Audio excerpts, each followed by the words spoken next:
Hello and welcome into the Sorare Data Show. I'm Andrew Laird. You can find me as Lairdinho on Sorare. Today to talk about some changing optimism or changing signs of optimism. What did I say? Changing. Oh man, I forgot my words already. Good start to this Friday. Thanks to everyone for coming in, especially an hour early today. For those of you who are live, I apologize. I am going on a little road. I guess I would call it a road trip for the U.S., but I'm driving down to Philadelphia in 2 hours with Lairdinho to see a basketball game. And so I got to get moving here. Got to get moving. Malky sentiment. Thank you. Thank you. That was for some reason, the word sentiment keeps drifting from my mind, which is funny because I even tweeted that word about changing sentiment. And it took me a while to remember what it was. And it seems like sentiment has taken over as the new S word for Sorare. I won't say the other one. Mikey Baston first in. What, where, how? I thought nothing Juan Mata's. Yeah, that I did miss the Juan Mata in the Matters and Everything or Nothing and Everything Matters title yesterday. Malky and Hatlingen, who said I'm optimistic about the Neon Special. On the podium, congratulations to you three. Hatlingen played Allison, Van Dyke, Enzo Fernandez, Haaland, and Vardiol. That's crazy. And I also believe I just saw today is Enzo Fernandez's birthday. I saw that from the River Plate Twitter account. So do with that as you like. Stefan, what's up? Grem, Kai, Johnny, Optimania. Yeah. Tizai, what's up? Red or Dead 69. Thank you for coming in. Assets and sports. Finished my super rare Vissel Kobe stack this morning, so feeling very optimistic today. Wow, that's a move. That is a move. And Into Rosie, what's up? Thanks for coming. Yeah, the preparations for J League, K League, and MLS are happening. We're seeing prices rise a little bit. I actually tweeted something yesterday about a non-MLS J League, K League player whose price has gone up over the last few weeks in Classic, and was basically told I was wrong. Nah, maybe not wrong. I've joked that it was that Classic was dead because this Classic card that I almost bought myself, actually. In fact, let me see. Did anybody buy that card? Let's see for a quick second here. Did anyone buy the card that I was going to buy? It doesn't appear that way. Oh, I take it back. Somebody did buy it 6 hours ago. In fact, of this player, let's see, 1, 2, 3, 4, 5 classic cards of this player sold in the last 24 hours, including the Jersey Mint, which is obviously the one that I would have bought. But I was basically met with, yeah, everything's dead. Look at the prices 2 years ago. And I was kind of like, who cares what the price was 2 years ago? And it just kind of got me thinking that interest in Sorare is increasing, positive and negative. But it seems like the positive feelings of Sorare are starting to not necessarily outweigh the negatives, because negativity is really loud and it gets amplified, particularly on Twitter, which is where I spend the majority of my social media time, at least in terms of that sort of stuff. I'm a big Instagram guy because I like pictures, but the kind of the steady stream of people who were quite negative for a long time, they're quieting down. And there are actually many more people who are positive about Sorare who are starting to get a little louder. And that's really important for a number of reasons, which I'll get into in a little bit. Let's see here. Oh, Shaforko came in. What's up? Thomas said, I almost overdosed on hopium this week. Yeah. So excited for the changes. Charlie said, God forbid someone enjoy the game and show a sign of positivity. Into Rosie, Twitter negative. I refuse to believe this slander. Well, as Toby said, Twitter's so much about echoing negativity. Mike said, "Are you still choosing Twitter violence?" So I talked to Mike about this. Mike, was it like actually New Year's Day, or it was around then, and I there was something on Twitter. I don't remember what made me want to react to it. I generally try to not engage. I don't want to say I don't engage in negativity on Twitter, because I do feel like sometimes I just feel like getting involved. Sometimes you just want a little internet spat. I won't judge anybody for that. But I was saying to Mike that I either need to choose to go all in on it, on like arguing back with people, or just drop it all. And for the most part, I think I actually went and like started a conversation with somebody, or replied to something that somebody said to me. I don't know. And it became a bit of it wasn't even an argument, because neither of us were willing to give any ground. And that one finished, and I was like, this isn't worth it. It's just not.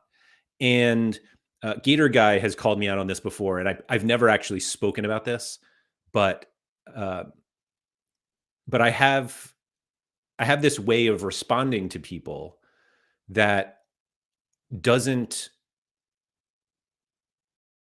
end up with me telling them what to do. And basically what I try to do is, if there's some sort of disagreement, I find that for the most part, people struggle to even accept what somebody else is saying. They don't even want to hear it. And so the way that I try to get around that is by asking questions. And what I basically try to do is less like, hey, can you consider this from my side? And it feels a little devil's advocate-y, but it's not quite that.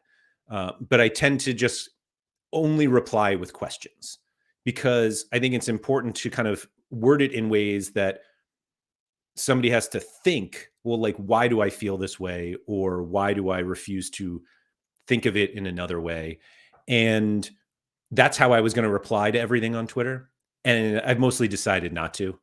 But I think the interesting thing about Twitter, and what you guys kind of brought up on this, and it's kind of not just Twitter, because it's even on YouTube.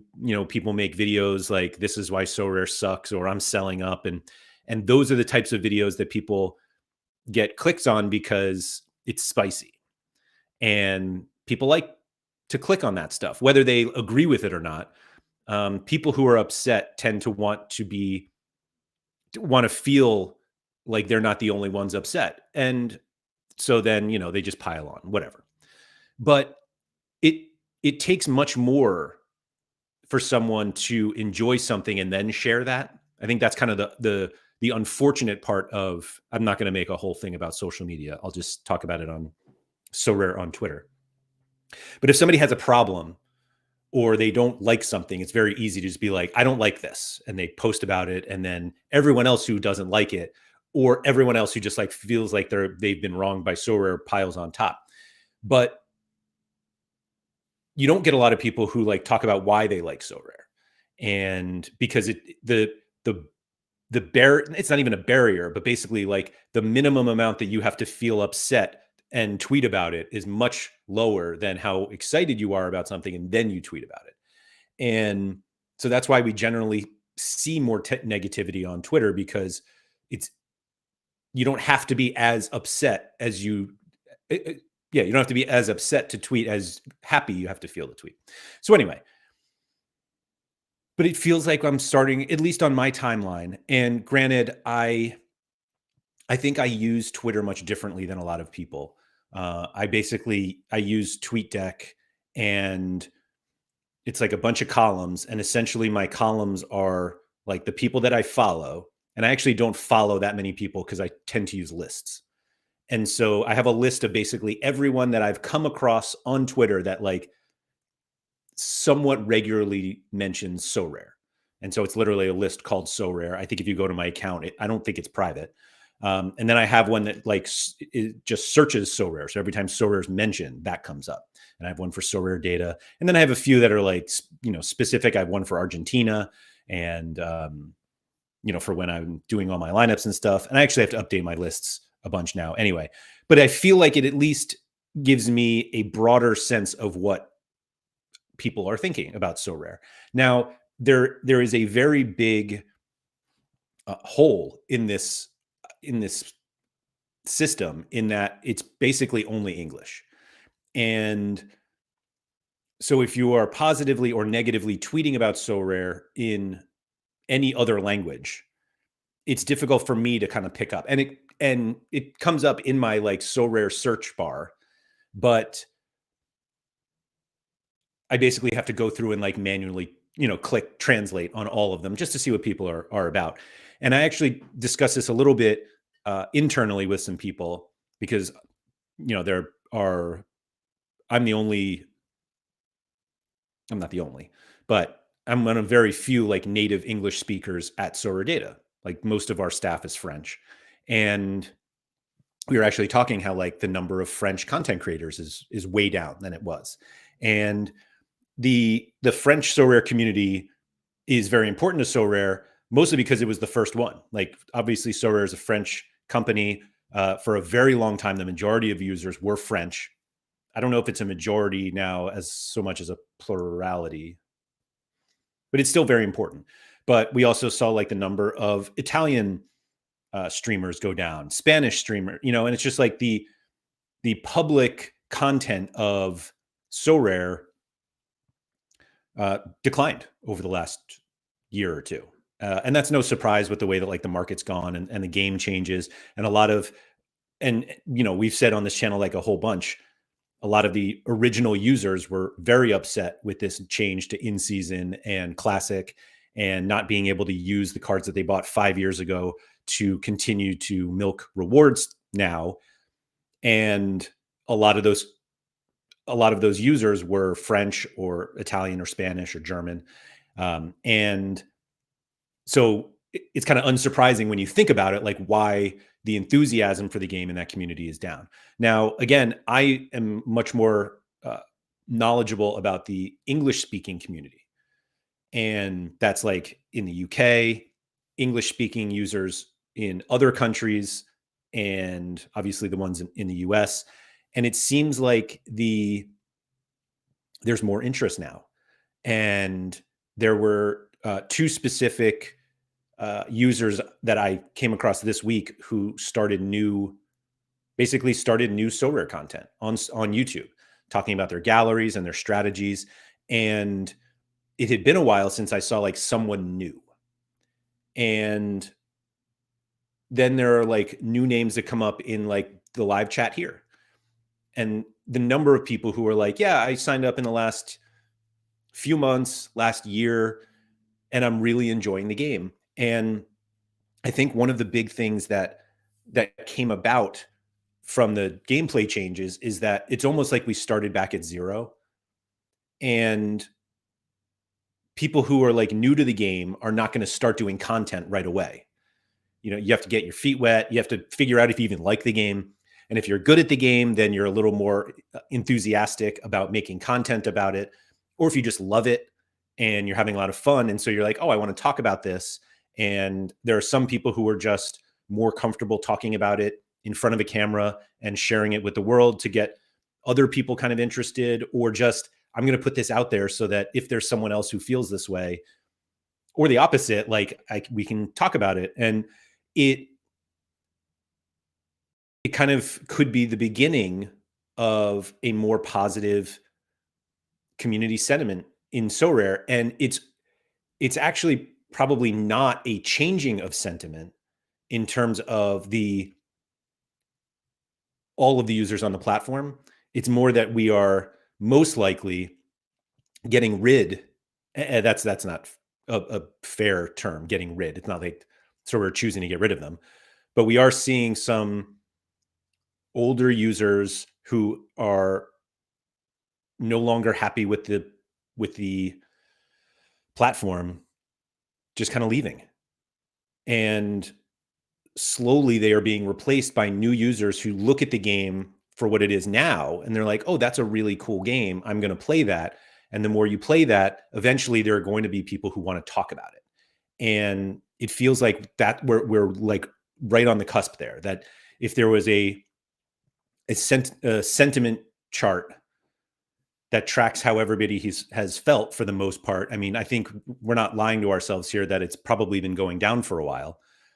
Even if I feel like the negativity comes from people who just happen to be louder and not necessarily the most in numbers. But I do feel like we are, and I don't want to be dramatic and say it's at like an inflection point, but I think now that it's been about a year since the game changed, and now not like officially a year that we've been playing it, but even just the announcement of how everything was going to change, we're now at the point where like, this is the game. These are the users who are there. And no matter how many users you have, there's going to be a number of those users who want to do content and talk about it. And even if it's just being more active on social media about it, or being more active in Discord or in live chats for videos, it's stuff like that, that we're starting to see people who are more interested in talking about the game and talking about their experiences and not about how they feel wronged. And I think that's really positive. Sorry, I went on one there. And so let me catch up on the chat. Red or Dead 69 said, I decided to go for some rare contenders to bolster my summer. João Ricardo, Memphis Depay, and Savarino. Also picked up a few MLS rares, feeling positive about the summer. There we go. As I said, I bought 2 classic cards today, so my goalkeepers from the NEC 22-23 collection have an extra %. Love that. Ben Johnson said, Google Trends data is looking good too. Yeah, Quinny, early start. Sorry about that today. I mean, I'm not sorry, but yeah, I had to. Mike, okay, New Year's Eve. Yeah. Graham said, blue sky is for quitters and wimps. I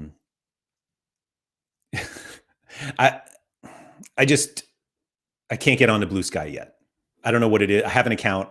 Sorare Data has an account. I just like, I haven't built it into my routine yet. Anyway, Pico Player said, unless you are paid to be an influencer, online arguments are the biggest waste of time. Why do you have to be a paid influencer to argue?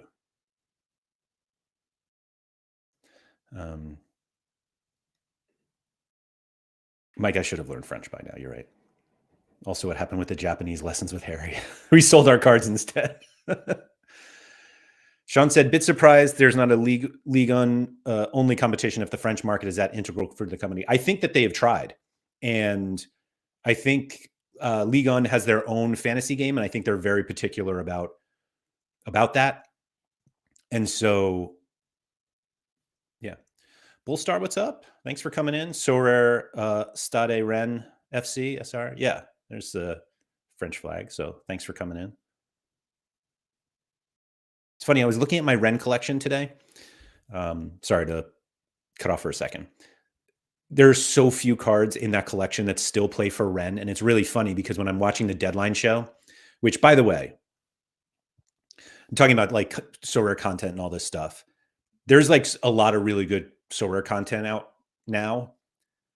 I think the Deadline show with Quinny and Harry, which starts 2 hours before every Friday deadline, I think that's the most important piece of Sorare content of the entire week. It's excellent. The ability of those two to get through so much in a little bit of time, while also adding in the drama and the excitement of will they get their lineups in time, which today they were done 20 minutes early, and I almost like missed the scrambling, but it's fantastic. And I realize that like it's not a show that everybody can watch. Not everybody has the 2 hours before the deadline to watch, but it's really, really good. But it was funny because they pull up the Rennes lineup and I'm like, oh, Rennes. And I'm like, I have one player from Rennes and like he is in the lineup. So it helped a little bit. But I feel like for those people in the community who like know kind of my gallery or know that I've spoken about the Rennes collection I've had, And it feels like I have this uh, connection to Ren. Just funny because like most of those players don't play for Ren anymore. Like I ended up with that collection because of the guys who played for Ren.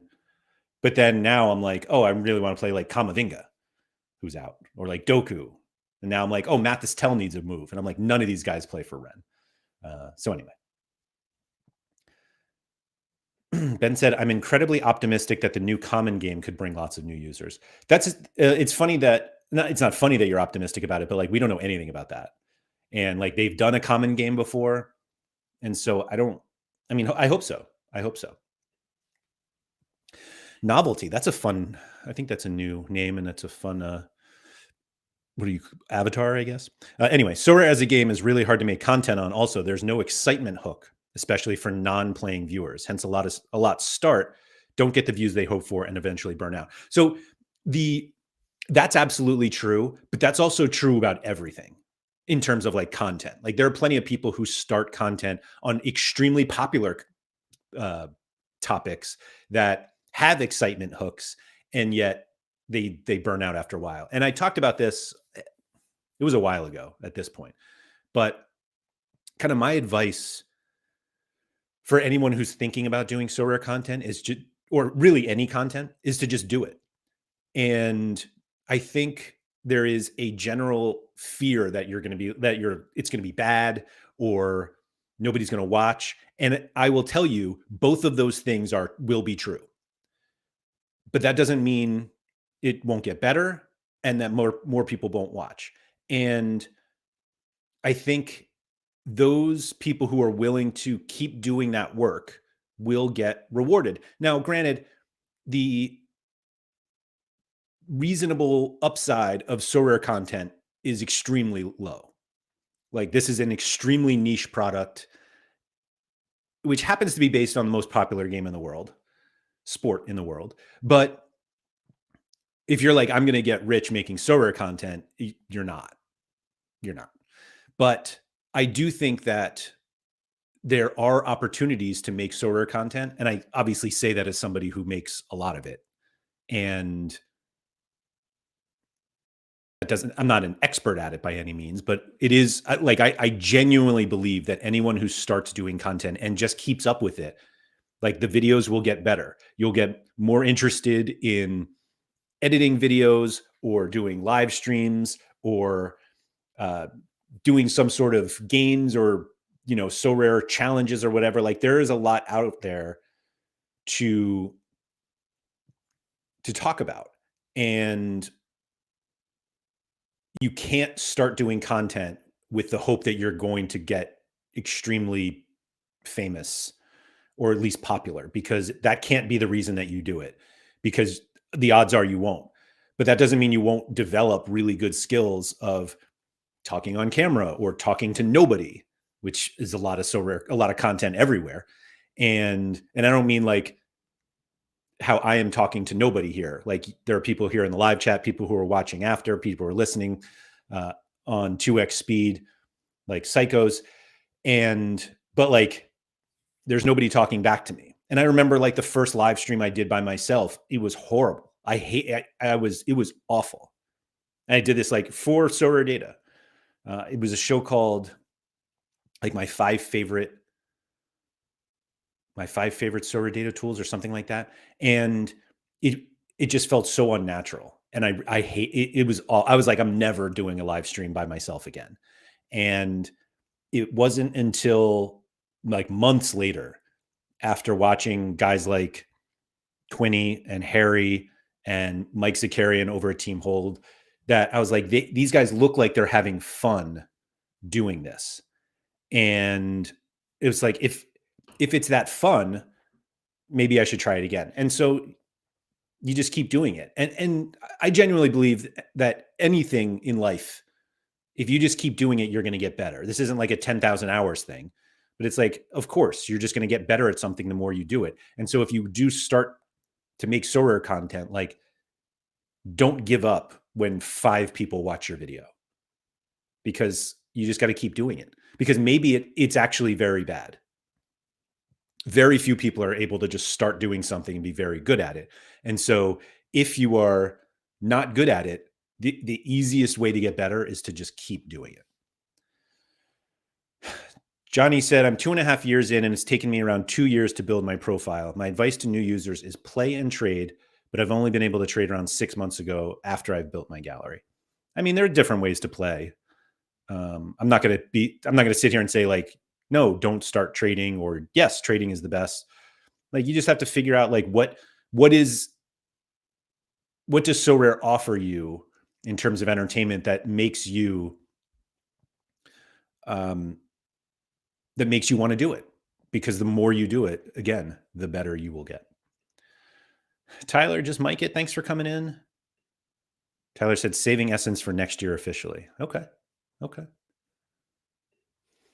Alan said, I think the game has had mostly positive users for quite a while since they shifted towards more of an everyman style game, but the online crypto crowd is increasingly marginalized. Yeah, that's absolutely fair. And increasingly mad. Yeah, there were a lot of people who joined Sorare because of the crypto aspect, and I think one of the frustrations with those users. Now, I was not one of those users. I'm still very crypto native, or not naive. That's funny. Two similar words that look alike but mean nothing remotely close. Anyway, so I don't know anything about crypto. The two cryptocurrencies I currently hold are Ethereum and Pavel coin. And so the number of people who joined for crypto, I think, really dislike the fact that Sorare is mostly a fiat platform now. Obviously, you can win crypto. Like, I take all of my rewards in ETH, but the people who came for crypto, I think, are frustrated with the fact that both Sorare didn't stay as like a mostly crypto platform, and B, that like crypto itself hasn't become as mainstream as they expected. And I think the problem is that those two things were always going to be necessary for those people to be really happy.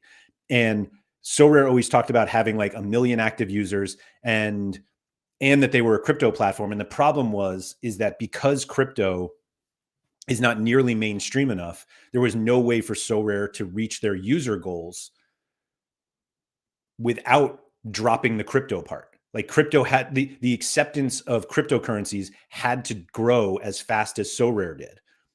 And it just doesn't.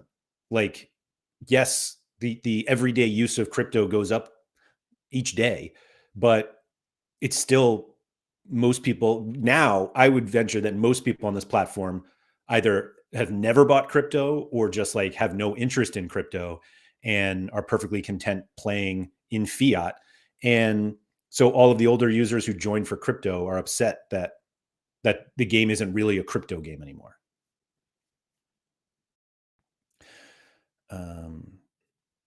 Tyler B said, hoping this is the 1 week that Leverkusen don't rotate swap keepers and keep a clean sheet, hoping for no traffic. Yeah. Ben Johnson said John Nellis is the blueprint. I don't like, I think you could look at John like that. John's a really interesting case study, to be honest, because I think he genuinely hoped that Sorare content would explode and that he would be able to be a part of that. But he was also very quick to recognize that it wasn't going to happen. And he pivoted in what looks now like the best way possible.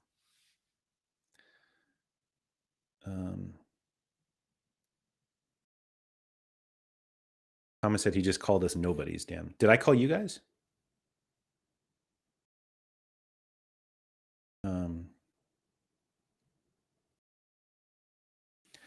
Novelty said 100% agree. It'll never work with the intention to make money views. It's a craft. There's a low ceiling with Sorare in general, though. There's no viral opportunities, if that makes sense. Yeah, no, I agree. And Liam, on the next topic, or the next comment, excuse me, when boxes contain cards, that was probably a boom time for content creators. Sorare does need to think about that. Content creators promote their game usually for free, so they need to give them something. Yeah, that's the bummer. Yeah, agreed. There's very little easy stuff to share now that comes with excitement. You know, it's like, oh, my boxes were already open. Yeah. So, Intro Z said, what I found is that I consume lots of non-Sorare content thinking about Sorare, scouted on Substack, Copa Club for South American football opinions, etc. Yeah, that's an interesting one. Tyler, I don't own any Bitcoin. No.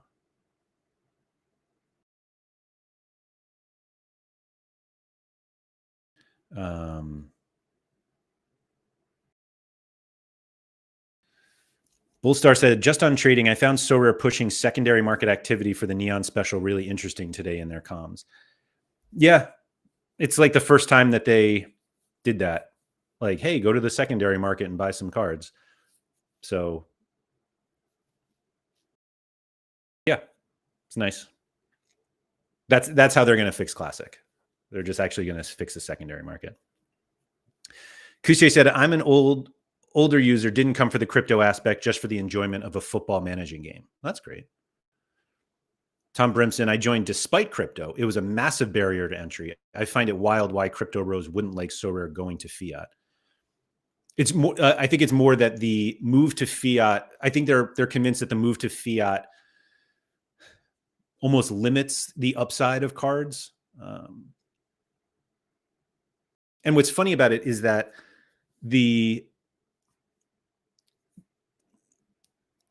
regardless of what we thought Sorare was in terms of a crypto platform, it was never like the fiat value of cards was always extremely important.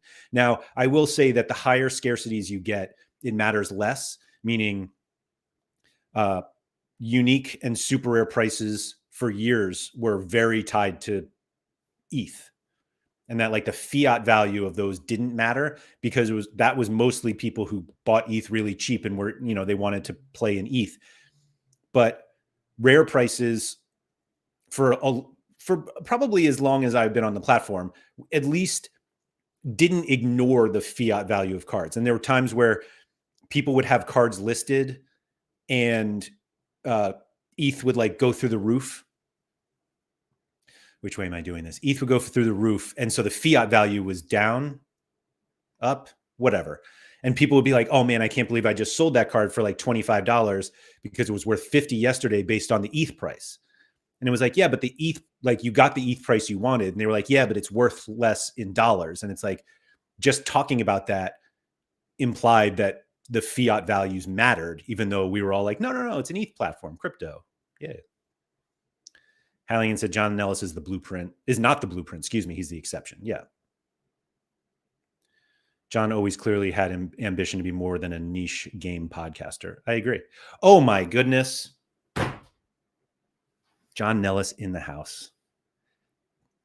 John, were your ears ringing?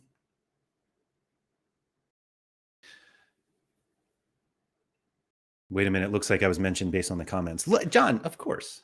That's great. That's so funny. John saw he could boom regardless. Maybe. That's so funny that John just popped up. Anyway, John, thank you for coming. Hit that like button and subscribe. I would tell everybody to go to the Nellis's channel and subscribe, but like obviously we all subscribe. There's 10 million people there. Nanzo said, not sure about your point on crypto. Sorare is very much serving its crypto purpose. It has crypto rails, i.e. cards or NFTs, that normies use without thinking about it. Sorare is a crypto success. So you're right. And let me put it this way. and again, my expertise on this is nil.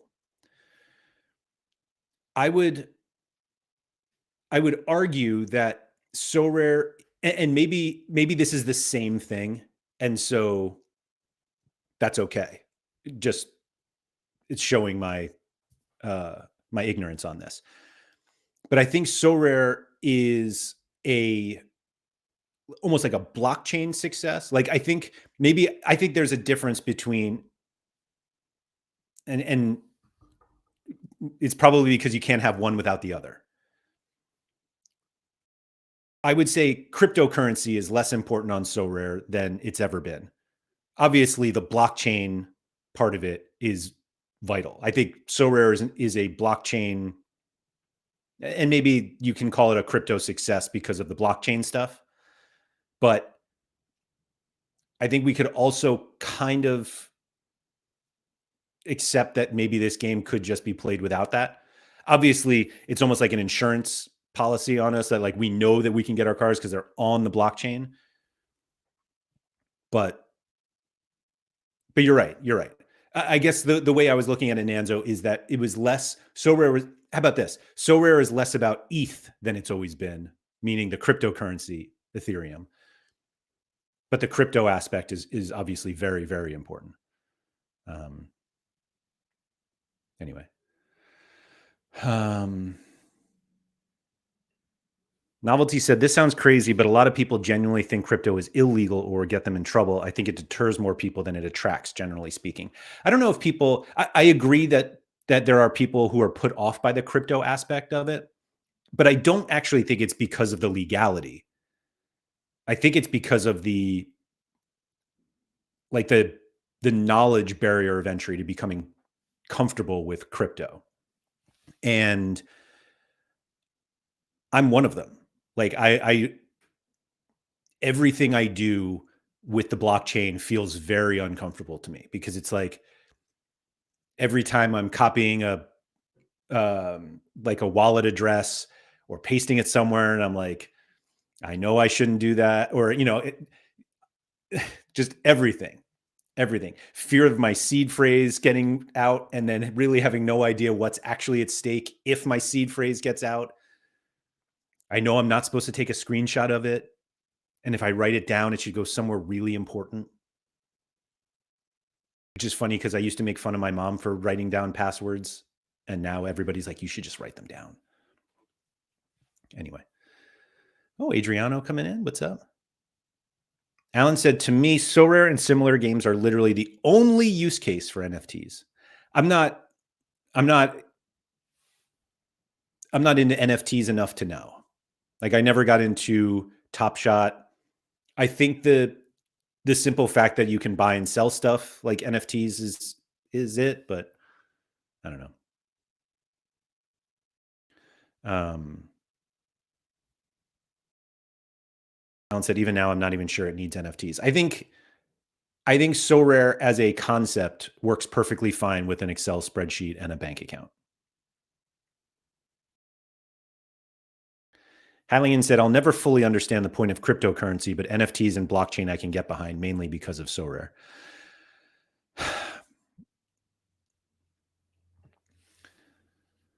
Dylan, from X. Blockchain is just a technology. App users don't care what database apps use. Why care that it's a blockchain? If anything, they should encourage it since it empowers users and gives them true ownership of the assets they have. So I think that's the key, is that the blockchain allows basically just for public reassurance that you own something. Whereas like a single company's database, you're at the mercy of that company, making sure that their database is secure and accurate.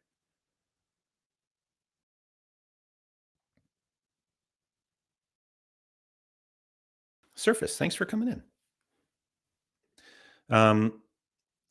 Yeah,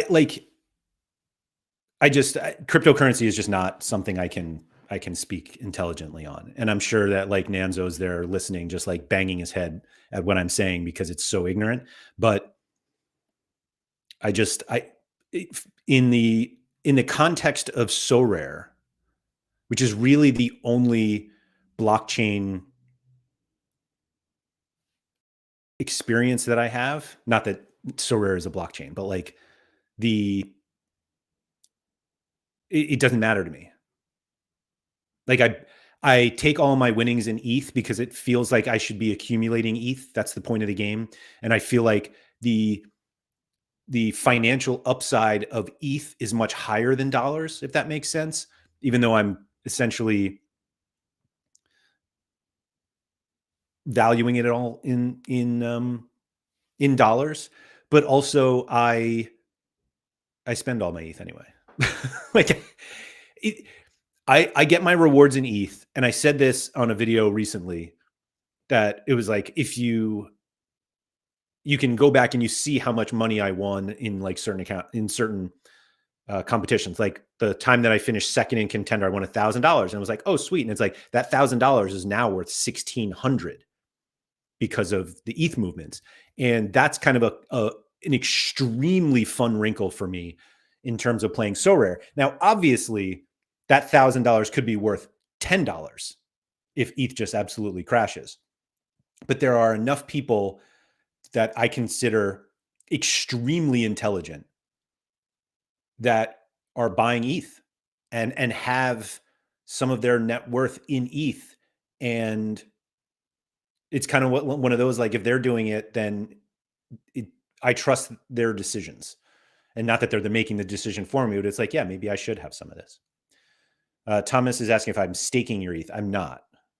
All the ETH I have is on Sorare. And I actually, this is how backwards it is for me, that when FTX went down, that's exactly what it was. When FTX went under, I was like, am I actually safest holding ETH on Sorare as opposed to like FTX or Coinbase or wherever? And I held ETH on Coinbase at the time and moved it all over to Sorare. And then I bought cards. And then now it's not worth anything. At least you have no risk with Pavel. Yeah.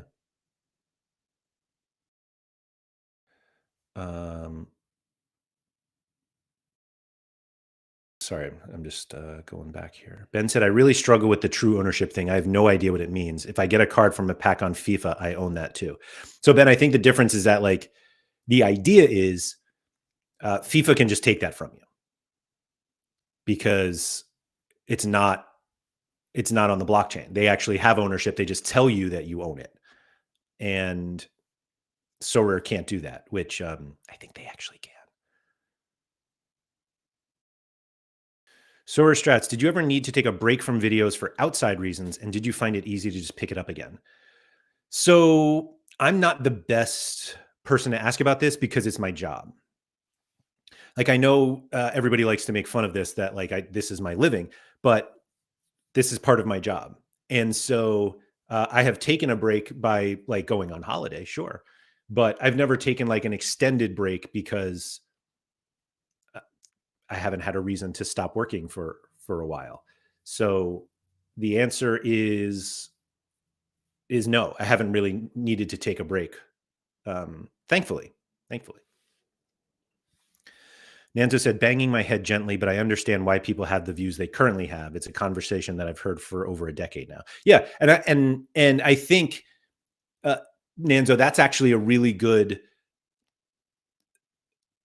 like example of why Sorare had to push to a more fiat-based game, because it's been a decade now that people are completely unaware or ignorant about how crypto and blockchain and cryptocurrencies work. And you genuinely cannot build a big game. And Sorare have ambitions to be, what was the line that Nicola said years ago? Like they want to be like the biggest, I think it was sport entertainment company in the world, but maybe it wasn't even sport. But like crypto is not mainstream enough. It's just not. And so you're going to be filled with people who have no idea what it is, or actually hate it, or have some interest, but like not enough to become, I don't even want to say experts about it, but at least more comfortable about it. And so it's going to be an issue for, not an issue, but like that's going to be a hindrance for some people for a while. Matsuyama said 1 month till the J League starts. It's actually less than that, isn't it? Isn't it the 14th?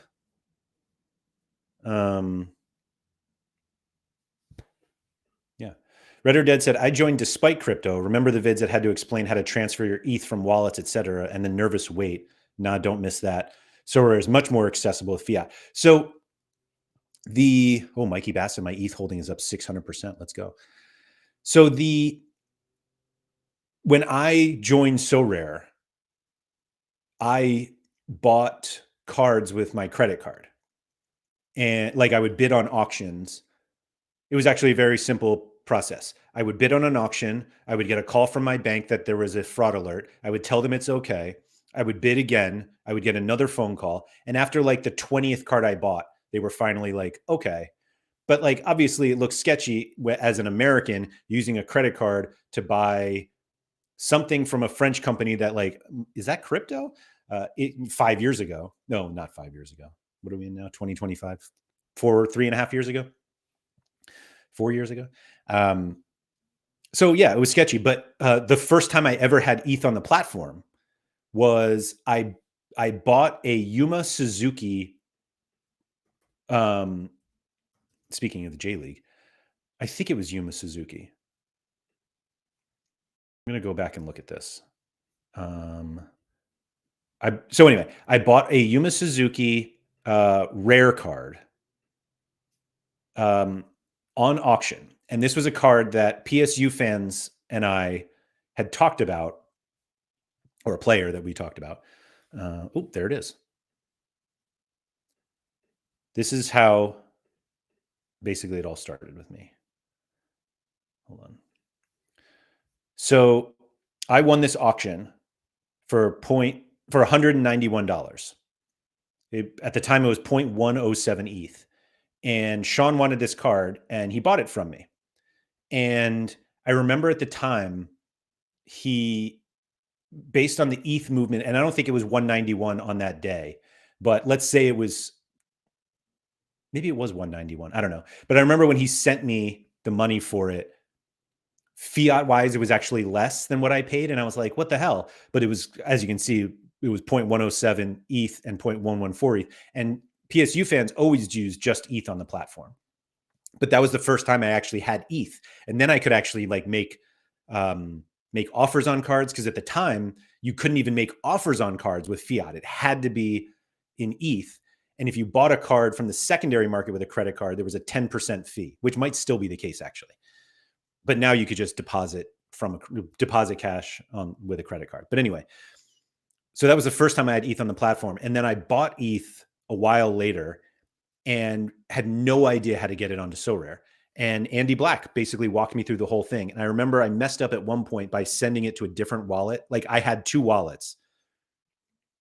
I think I had two wallets, and then I had my Sorare wallet. And instead of sending it from one wallet to my Sorare wallet, I sent it from one wallet to the other wallet, and then that wallet to Sorare. And it cost me like $35 in fees total. And I was like, this is horrible. It's like, why would anyone do this? And there was one other time where I deposited ETH on the site, and that was it. And I just never did it enough to get comfortable with it. And I don't know if I'll ever do it again. Like, I think if I want ETH on the site, I will, like, again, I take all my winnings in ETH, and I'm willing to sell cards in both. So like I sold my Evander Super Rare the other day for cash. And so now I have like a cash balance, but like still to this day, I'm just not like super comfortable with, I'm not comfortable at all with cryptocurrency. Adriano said Ledger is good. No, it could be. I don't know. Krupti said, technically the FIFA rules say that you lease the cards and not own them. Which, yeah, I guess. Thomas said, the way I view it, a FIFA pack is a permanent lease. You never actually own it. You just paid a one-time fee to be in a row in a database until they shut that down. And if they shut it down, bye-bye. Yeah, which is, I mean, yeah. Goose said, Laird, what's the difference between a cash one shown on the Sorare Data Game Week page and the ROI on a player page? The SD Game Week page. Cash one. I'm not sure I understand that question. Couche said, who's the basketball shoe from in the background? It's Stephon Marbury. It's an autographed shoe. I've told the story about it. I don't remember when. Stephon Marbury was an NBA player, played for the New York Knicks for a while. New York Knicks are my team.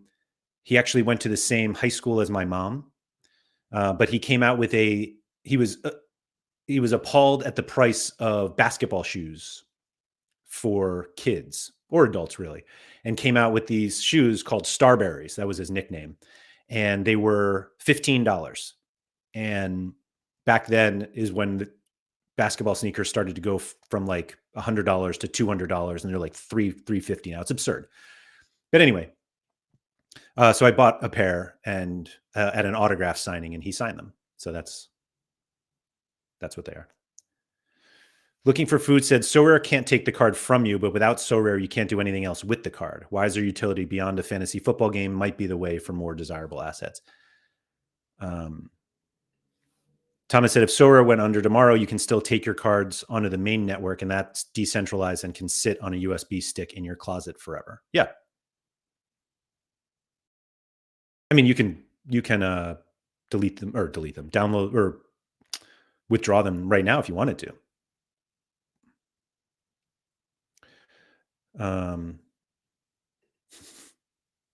Sean Kennedy, I feel you on the fraud alert phone call. City was not happy with me for a while. Yeah. Vita said, especially more suspicious when they realized you were buying JPL players. I was actually buying MLS cards. Thank you very much. And that shit, I was like, oh, he's American. Come on, let me buy this Keaton Parks card. Yeah. Halligan said, do you think Sorare will ever get anywhere near FPL in popularity? It's an infinitely better game, but I can't see it getting that big anytime soon. I think the upside of Sorare is higher than the upside of FPL, to be honest. That doesn't mean that they'll realize it. There's a simplicity to FPL that a lot of people enjoy, and Sorare on the surface is easy to play. You only need 5 cards and that's it. But we all know it can be extremely complicated. And but I think that there's a cap on the number of people who want to play FPL.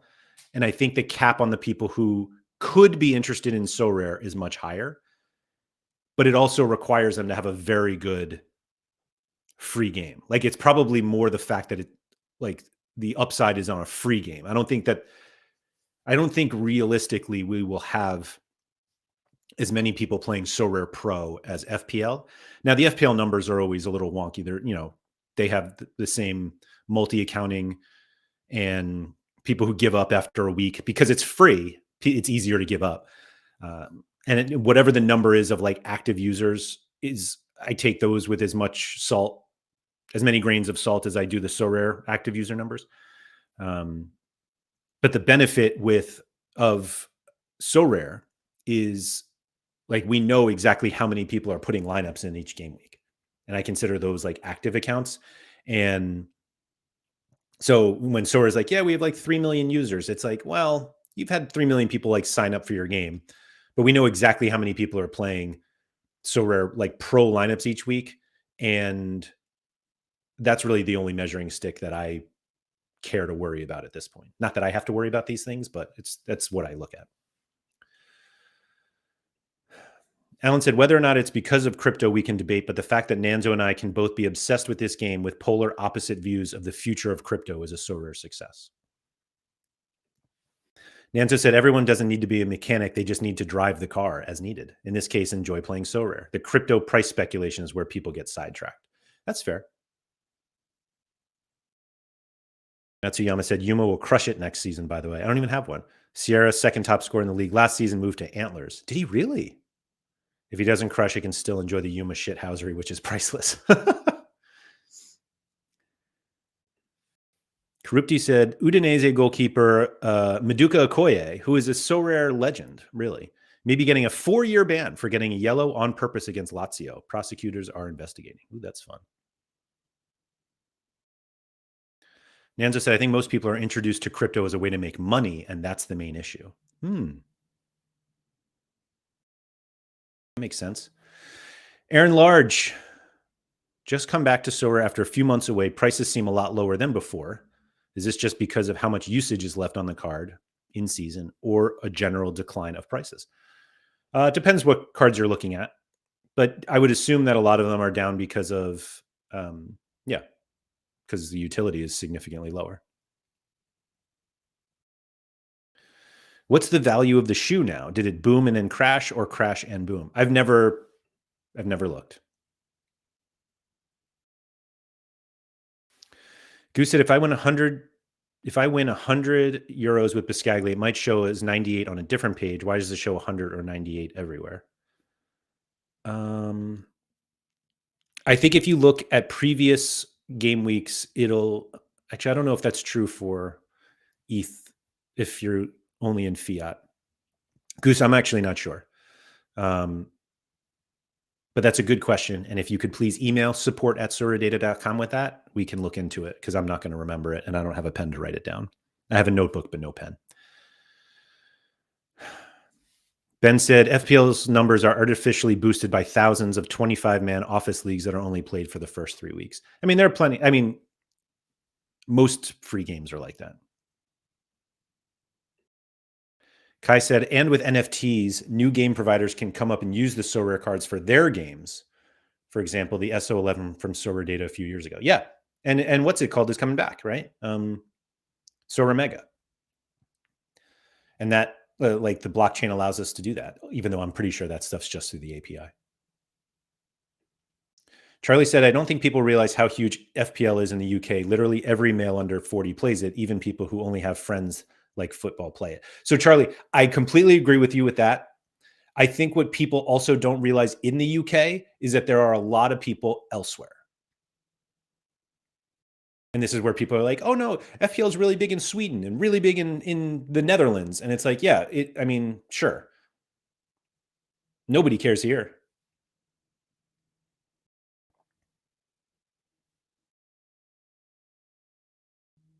Halligan, just check my FPL team that I set in game week 1 and haven't touched since. 77 points. Kusche Zelarayan is usable again in game week 49. Hell yeah, he is. He had a goal last night, I think. Goal or an assist. Alex in the NFL. Alex is one of the new content creators. Alex on Sorare. If you just search that on YouTube. And Alex is very smart. Commented on a Sorare Data video. And I was like, oh, I don't know that name. And clicked on it. And it was like, oh, there's a new Sorare video. And I was like, this guy gets it. Anyway, Alex said, as someone who is heavily involved with NFL all day, I think crypto, NFTs, and sports generally have left a bad taste because of a lot of failures. Sorare doesn't have that same feel to me. That's fair. Like Top Shot hasn't left a lot of positive feelings about NFTs or sports NFTs. So I guess that makes sense. Yeah.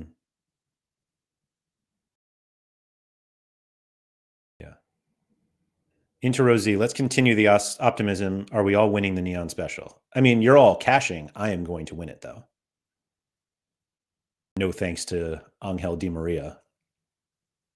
That was a fun competition to build for, though. What was particularly frustrating to me about the Neon Christmas Special is that the trading opportunities were so obvious, and yet I still feel like I didn't take advantage of it. I definitely didn't take advantage of it. But when they announced it, it was like, okay, let me look at game week 45. Who do I want to get? It is specialist, but like I'm sure I'll be able to find someone else later on. And that's when I bought like Di Maria and Jashari from Club Bruges. Those were the first 2 cards I bought. And Florian Kleinhansel, who ended up not even playing. But Di Maria then is hurt for this game week. He's not going to play. I don't know if he's hurt. He's not playing. Jashari's probably going to get benched. Kleinhansel, excuse me, was out and now back in, but I didn't even play him. But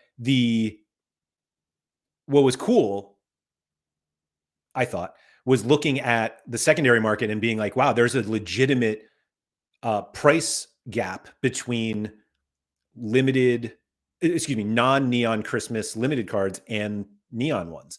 And I think that makes sense. Like you can win a lot more with these neon Christmas cards. Like they are more valuable this game week.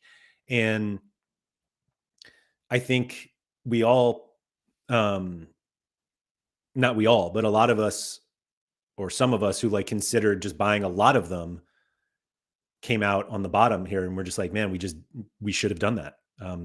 And I wonder if we're going to see Sorare do that more often, and we'll get smarter to it. So we'll see. Interos, he said, lots of new special cards coming out, which I think is a sign of things to come, encourages people to buy for future competitions. Yeah, I mean, Nepenthes has said this for years, multiple times on this channel too, of just like, people like buying cool looking things or different looking cards. And yeah, why not? Like, why not make competitions for those? I still think that, and I don't think that they're going to do it, but like the Jersey Mint special or the one of, and like, I think those are fun opportunities that the one time they do that, the Jersey Mint of every player will be more valuable, or at least the good players or the one ofs. Like we now know that if there's a Christmas special, there is a precedent that there will be some sort of competition for it. And so if there is I'm not necessarily saying that there's going to be like a tall guy special from now on, whatever the hell they called that thing. And that's like, oh man, maybe I should like buy some taller players. But the stuff that like we see, that we are trained to look for is potential. So yeah. Ben said, looking forward to the Easter egg special where you can only use bald guys.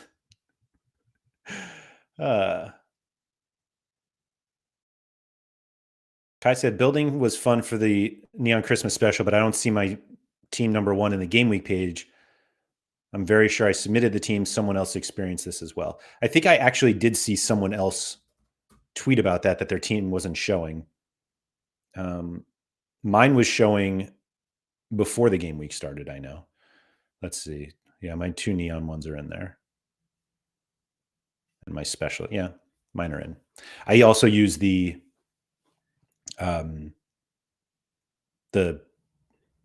export button, so I don't know. Receding hairline special where you can win a trip to Turkey. Hatlingen, that hits harder than you ever know. Anyway, so yeah, that's what I was talking about today. That the optimism is coming, I think. Interosi said, I think the split from classic to in-season has helped them push new in-season special comps.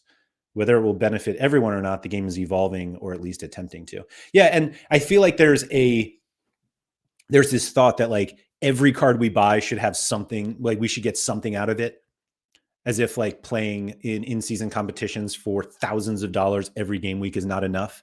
And so now, I mean, we're just spoiled at this point that if we buy like special edition things, we're like, oh yeah, we want to get like a special comp for this just because. So we'll see. Yeah. Tom said, SD has me finishing 13th in the Neon Special. You know something I don't know over there. I don't. Let me see where I'm projected. 349th, which is outrageous, and 538th. That's not good. Whatever. We'll show them.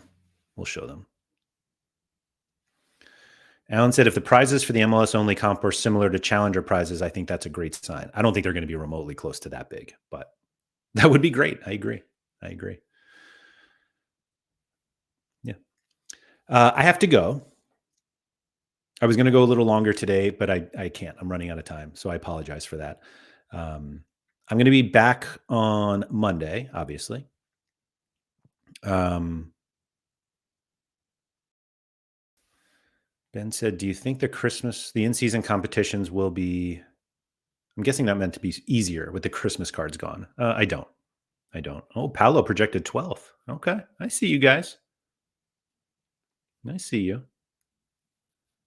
Yeah. So anyway, I gotta go. I'll be back Monday, probably to do a review of my like another limited time only, particularly because I broke up a lot of what I thought I had planned. I did more tinkering before this deadline than I have in months.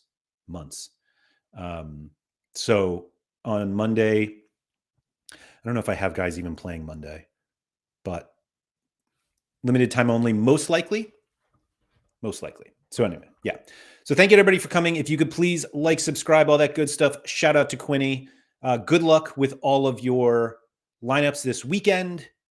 I hope everybody here is able to make some cash out of these specialist competitions or paying out so many spots that surely we're all going to win something, right? Surely. Anyway, thank you very much. And remember to go outside.